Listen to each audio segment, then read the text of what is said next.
একদিন লাশেরা চিৎকার করে উঠবে, চিহ্নিত হবে খুনিদের চেহারা, চিহ্নিত হবে তারা যারা পাহারা দিয়েছিল খুনিদের অস্ত্র, যারা কলমের কালিতে দারুণ নির্লজ্জতায় আদায় করেছে সেই অস্ত্রের লাইসেন্স। তাদেরকেও দাঁড় করানো হবে কাঠগড়ায়।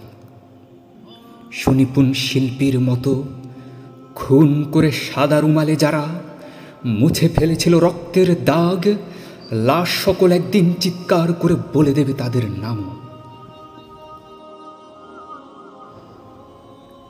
যারা আজ খুনিদের হয়ে লেখে, গান গায়, অভিনয় করে, কথা বলে, সাবধান সাবধান সাবধান, লাশেরা ভোলে না কিছুই।